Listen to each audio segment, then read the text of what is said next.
시편은 전체 5권으로 이루어져 있습니다. 시편 1편에서 우리가 읽은 41편까지가 제1권에 속합니다.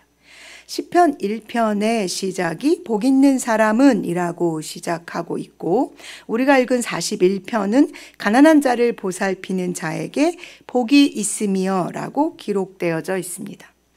그러니 시편 1권의 시작과 끝이 복으로 되어 있으니 아마도 복이 무엇인지, 복 있는 사람은 어떤 사람인지에 대한 내용을 시편 1권은 담아내고 싶었던 것 같습니다. 시편 1편에서 복 있는 사람은 악인의 꾀를 따르지 아니하며 죄인의 길에 서지 아니하며 오만한 자들의 자리에 앉지 아니하고 오직 여호와의 율법을 즐거워하여 그의 율법을 주야로 묵상하는 자라고 기록하고 있습니다. 오늘 우리가 읽은 본문 1절에서 가난한 자를 보살피는 자에게 복이 있다라고 말씀하고 있습니다. 그렇다면 두 본문을 합치면 복 있는 사람은 여호와의 율법을 즐거워하여 그 율법을 주야로 묵상하는 사람이며 그는 가난한 사람들을 보살피는 사람이라고 볼 수 있는 것입니다. 이것은 하나님의 사랑, 이웃 사랑으로 이어지는 하나님의 큰 계명과도 연결되어집니다.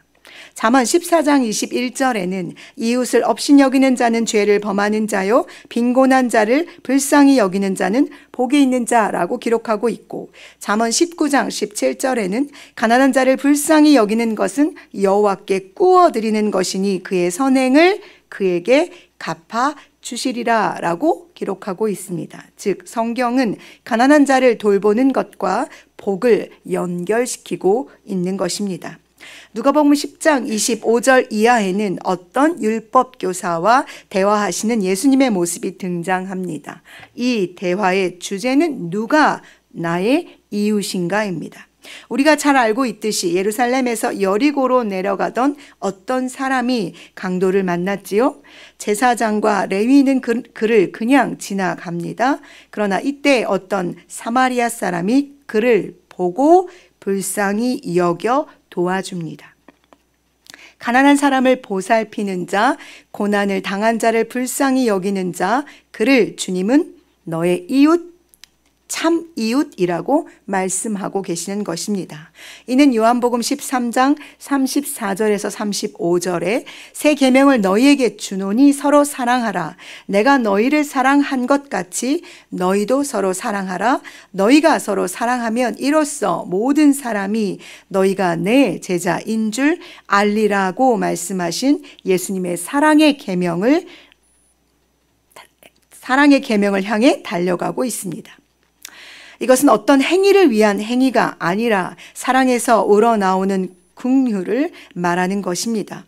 그렇기에 그가 하는 행위는 반드시 사람에게 결코 불쾌감을 주거나 수치스러움을 느끼게 하는 것이 아닙니다.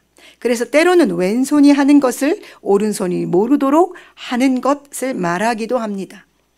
내가 나를 불쌍히 여기시는 하나님의 긍휼로 말미암아 영원한 구원의 은혜, 내가 감당할 수 없는 크고 놀라운 은혜를 값없이 받았기에 그것이 바로 하나님의 사랑으로 말미암아 주어진 것임을 알기에 거저 받은 은혜를 거저 줄 수 있는 사랑에서 시작된 긍휼, 그것을 말하는 것입니다. 우리는 욥의 고난을 통해 수많은 하나님의 지혜를 배웁니다. 그러나 욥의 친구들의 이야기를 통해서는 고통스러울 정도의 안타까움을 경험하게 됩니다. 그들이 하는 말은 하나도 틀린 것이 없었지만 그들의 말들은 결코 고통 속에 있는 욥에게 위로가 되지 않았을 뿐만 아니라 듣고 계시는 하나님께서 그들에게 노하셨다고 말씀하셨습니다. 그러니 하나님의 복의 통로로 세상에서 살아내는 여러분과 저에게 주시는 하나님의 말씀을 기억하십시오. 고통 속에 있는 심령이 가난한 사람들, 실제로 물질적인 가난을 경험하고 있는 사람들을 돌보는 그 일로 인해 우리가 복을 누린다는 사실 말입니다. 예전에 제가 인천에서 사역하고 있을 때 교회 행여자가 도움을 받고 싶다고 방문하신 적이 있습니다. 늘 항상 있었던 일이었습니다. 이런저런 일들로 분주한 주일 오후였고 청년들과 성경 공부를 하고 있던 중이어서 정말 얼른 돈 몇 푼 주어서 돌려보내드리려고 1,000원짜리 있니? 제가 막 이렇게 찾고 있었어요. 지금 생각해도 너무나 부끄러운 순간입니다. 그런데 갑자기 그분이 자리에 앉으시더니 저보고 앉으라고 하시는 거예요. 그리고 저의 눈을 쳐다보고는 저에게 이렇게 묻는 거죠. 전도사님, 예수님을 위해서 죽을 수 있어요? 놀랬죠. 왜냐하면 그분이 저에게 그런 질문을 할 거라고 생각하지 않았고 기대도 사실은 하지 않았으니까요. 그 질문을 받고 제가 그분의 눈을 쳐다보고 한참 울었어요.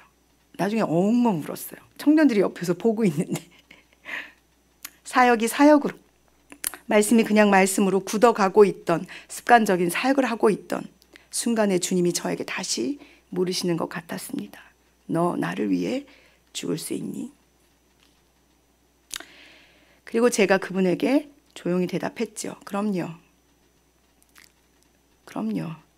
저는 주님을 위해 죽을 수 있습니다. 그랬더니 저를 보고 웃으시더라고요.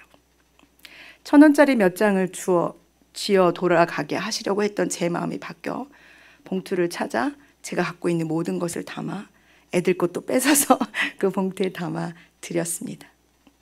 물론 그분은 그 봉투를 가지고 가셨어요. 마태복음 25장 31절 이하에는 양과 염소의 이야기가 등장합니다. 34절에 내 아버지께 복받을 자들이여 라고 외치며 35절에 내가 줄일 때에 너희가 먹을 것을 주었고 목마를 때에 마시게 하였고 나그네 되었을 때에 영접하였고 헐벗었을 때에 옷을 입혔고 병들었을 때에 돌보았고 옥에 갇혔을 때에 와서 보았느니라. 그때 의인들이 언제 저희가 그랬나요? 라고 묻습니다.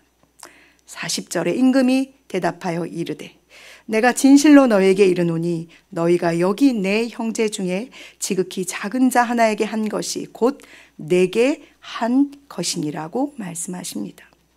사랑하는 여러분, 주님은 언제 어떤 모습으로 우리에게 오실지 모릅니다.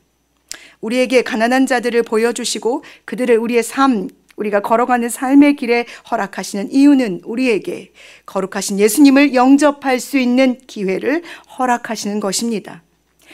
부지불식간에 나그네를 대접하여 복을 받은 아브라함처럼 우리에게 허락하신 가난하고 궁핍한 자들과 마음과 영혼이 가난한 자들에게 시원한 냉수 한 그릇 대접할 수 있는 그 일을 결코 소홀히 여기지 않아 복을 누리는 자들이 우리가 되기를 간절히 소망합니다. 마지막 날 모든 것이 그 행위대로 심판받는 재앙의 그날에 그 일로 인해 여호와께서 우리를 구원하신다고 약속하셨습니다. 그러니 오늘 주님이 우리에게 누구를 만나게 하실지, 어떤 상처받은 영혼을 우리에게 허락하실지 알 수 없을 그들을 우리가 전심을 다하여 긍휼한 마음으로 사랑하고 품어주고 그들을 도울 때 그가 예수님의 모습으로, 우리의 행위가 예수님에게 대접한 것으로 다시 하늘의 복으로 우리에게 주어질 것입니다. 그러니 여러분, 오늘도 우리 열심히 주님의 사람들을 섬기며 사랑하고 긍휼로 덮어주는 삶 함께 살아내기를 소망합니다. 기도하시겠습니다.